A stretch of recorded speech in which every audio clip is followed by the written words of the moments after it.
Hello, everyone, and welcome to chapter 133 of The Last Thoughts of a Busy Mind. This one titled There is a Voice Inside of You. It's a reference to Shel Silverstein's poem, The Voice. Though I have to say, the way Shel Silverstein talks about it is a positive thing. It's like, be who you are. The way I'm gonna talk about it is a little bit different. It's mostly going to deal with insecurities and, bad feelings. So, by the way, if I sound a little bit different, and this will become relevant a little bit later in the show, is because, as I said, for my new microphone, I have a stand. So I need to sit behind the desk and, sit behind the desk. Right now, I feel so tired. My body hurts and just I don't want to do anything, to the extent that I picked up the microphone, removed it from the stand, and I'm now currently holding it in my hand while I'm sitting on the bed because I couldn't sit behind the desk. It's a situation. Basically, it's my old way of recording. Oh, I should have brought it closer. It's my old way of recording because I used to sit in the on the bed and record all of the last episode before getting the new microphone. While at the same time, it's the new microphone. So yeah, old way of recording, new microphone. Let's see how it goes. I just have to keep my hand very still and be careful not to hit the body of the microphone. My drink for today is Coke, regular old-fashioned Coke. The thing is that it's from a can.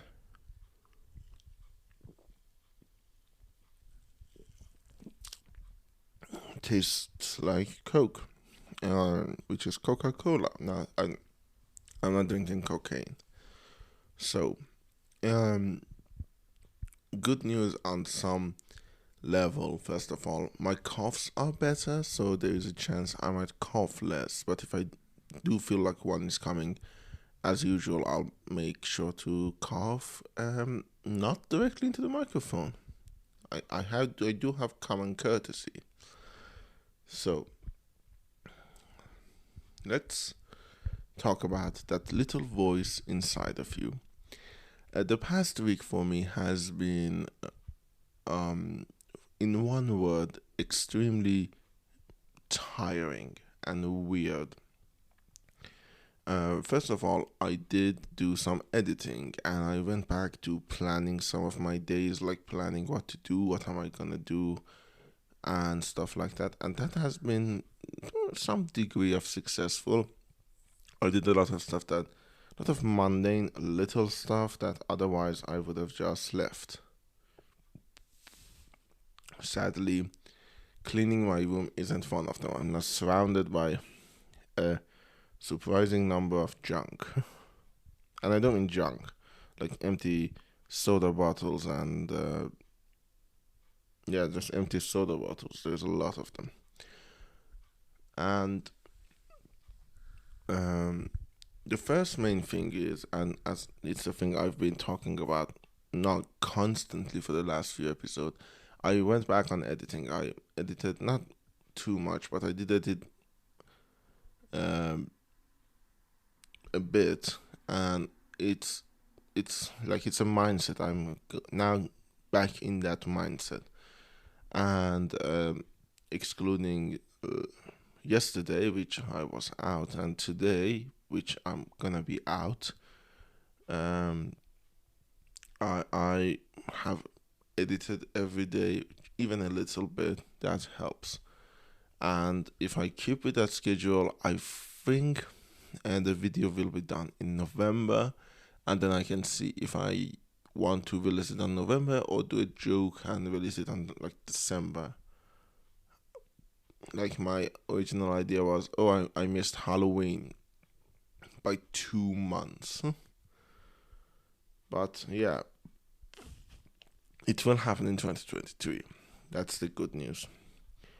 Um, Beside that, the other thing, as I said, this is like little victories. Like this happened, and I'm glad that it did. because I needed that little victory. Because otherwise, that little voice inside of me has been a constant um, nag. First of all, I feel extremely tired. Like physically, my legs feel like they're gonna buckle under me. And it has been like this for the full week, even though considering other weeks, I don't think I did a lot of physical labor this week. I just don't want to do anything but lay down and don't do anything. But that's one aspect of the whole situation. Another aspect is I don't want to do anything. It's not like I want to do anything and then I'm tired to do so. I feel extremely apathetic. Like I feel like I don't want to do anything, and it's something that other people have also picked up on, and I've talked about it with my friends and loved ones. It's I don't want to do anything. I just want to lay down and don't do anything. Now, here's the kicker. I don't know why. Like, if I want to do some self analyzing, I probably do know, like, there are a number of factors in my life that are not going well. And so the combination of all of them can lead me to apathy and feel like a lack of desire to basic functions. But there isn't a there isn't a concrete point here. Like, oh, because of this, I feel this, and the ultimate thing that comes down to it, there's that little voice inside of me that I think it's not just inside of me. I believe it is inside all of us. Whoever is listening to this episode, it's inside you as well. And it's that little self disappointment. You know, you were supposed to do something great, you were supposed to do something, and then you didn't. It can be anything. It can be a lack of progress career wise, it can be a lack of progress social wise, it can be a lack of progress academically. It just means something that was supposed to happen, something that you were supposed to do, and then you didn't. Thus, self disappointment. Now, self disappointment is a extremely hard issue because it can cripple you. Like, it literally can cripple you.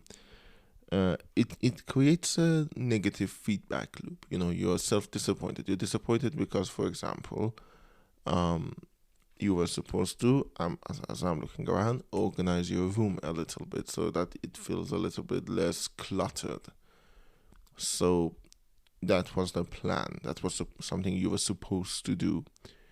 And then you didn't for various reasons, including busyness and like deciding to do other stuff instead of cleaning your room.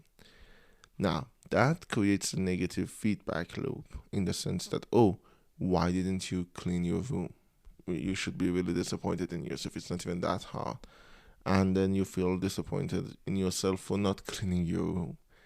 And that makes you feel even more disappointed next time for not cleaning your room. Okay, let me say it this way. You feel disappointed that you didn't clean your room. Then you feel the lack of desire to keep doing other stuff. That means also not cleaning your room again. And that it feeds into that self disappointment. You feed into that, and it creates a loop of not wanting to do anything, and because of that, feeling worse because of it. And self disappointment is not good. Okay, I feel like, and I've seen it in almost all of my friends, especially nowadays, is a sense that, oh, this isn't the way things were supposed to be, and they're right. Even looking at myself, this isn't the way things were supposed to be. Uh, I'm recording this sitting on my bed holding a microphone. I should have sit behind a desk. This isn't the way things supposed to be. I'm having a little bit of a financial problem, and my tooth hurts. This isn't the way things were supposed to be. That is all true. I don't have a career. Uh, this isn't the way things were supposed to be. But here's the thing. There are still a lot of things you're doing that self-disappointment doesn't want you to see. Now, yeah, I think this isn't the way things are supposed to be. A lot of it wasn't in your control. The worsening economic situation in the world that leads to high inflation rates because of due to pandemic and a economic crisis that means a lot of people can't even like live on what they were easily living on just a year ago. It's something that is happening. It's not our fault, and by us I mean normal people. It's a failure of the system. And I mean, we live in Iran. Failure of a system is basically a daily mode, but you still need to remember that on some fundamental level, that yeah, it wasn't your fault. And self-disappointment doesn't yet let you see that, because the way you see it is, oh, it's happening to everyone, and that is true, but the levels are not the same here. For example, I could have lived on a certain amount of money by the start of the year. Right now, that same amount of money isn't helping anymore.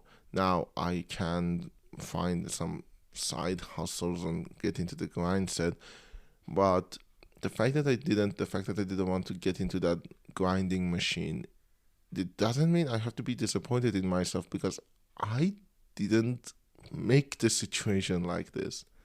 It happened to me. It happened to us. It didn't happen because of us. And the reason I'm saying self disappointment is a dangerous thing is it creates this sense that you are failing, but you specifically are failing, instead of it being a failure, as I said, of the system, instead of it being a failure of the world, of to you, instead of it being a reason to do anything. It's a personal failing.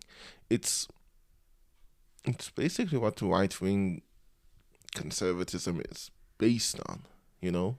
It's personal responsibility, yeah. But we didn't create this situation. And self disappointment lets you keep it that way.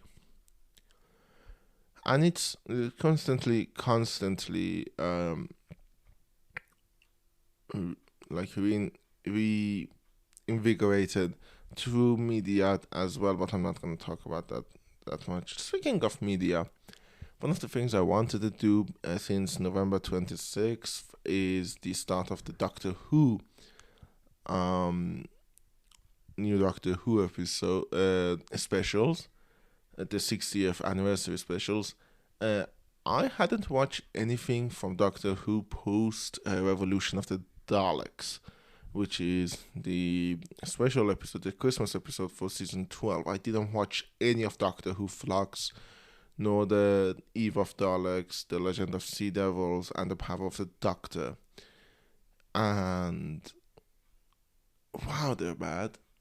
Like, my disdain for Chris Chibnall's era is very well documented. Actually, there is a video I made back in the days of Born in Quarantine. I'm not even gonna leave a link in the description if you really want to see it. It's on AK88 Studios channel, but it's my second ever video on that channel, and it hasn't aged well, both in terms of quality and yeah, mainly quality, because a lot of the opinions I still had back then for both Star Trek Picard and Doctor Who remains.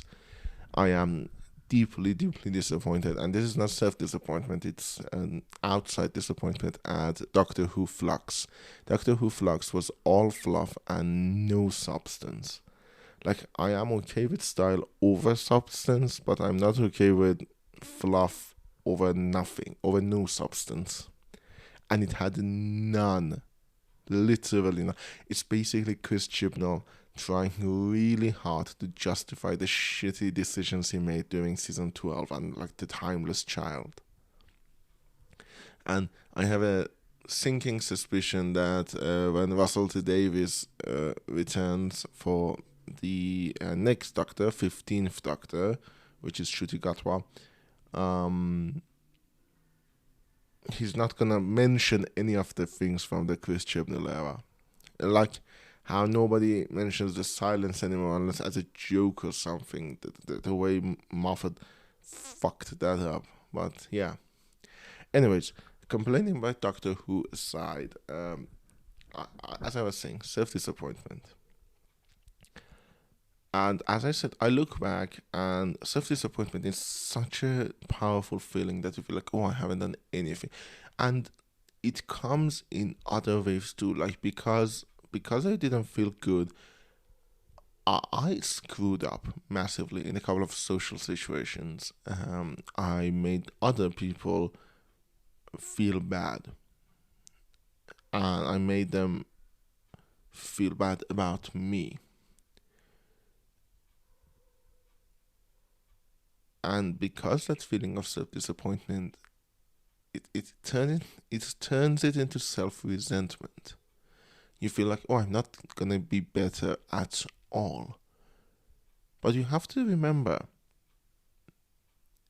humans, for lack of a better word, because it's a shitty arc for Doctor Who, do flux. They have fluctuations. Sometimes, well, you're riding high in April, shut down in May. But I know I'm gonna change that tune when I'm back on top in June. I should have made it that's life. Here's the thing. Anyone who is listening to this episode right now, you've done more than you probably think. Both in terms of your interactions with other people, you've probably done a lot of favors for a lot of people, and they probably are grateful to you. Even if you can't think of anything right now, I can assure you it is still there. And they probably, there are people who love you massively and want you in their lives. Even if you didn't feel good for the last week or couple of weeks or even the month, there are people who still want you around. I know self-disappointment doesn't let you see that, but that is true. And more importantly, even if all you did, if literally all you did is lay on your bed and breathed, that is still a fucking accomplishment. Resting and letting your body heal itself is an accomplishment. Taking care of yourself is an accomplishment. Watching something and analyzing it is an accomplishment. We've all done more than we think we did. And our twisted brains, our sense of self-disappointment doesn't let us see it. That little voice inside of you doesn't want you to see it because it's comparing you to a mythical version of yourself that does everything right and has everything figured out, and that version is never going to exist. It's impossible to exist. So yeah, be proud of what you're doing and remember the accomplishment that you've made. I edited. I know that sounds small, but it's still something. And I need to remember that. I wrote. I'm revising a paper. I've done stuff. And sometimes that's enough. I see you next week.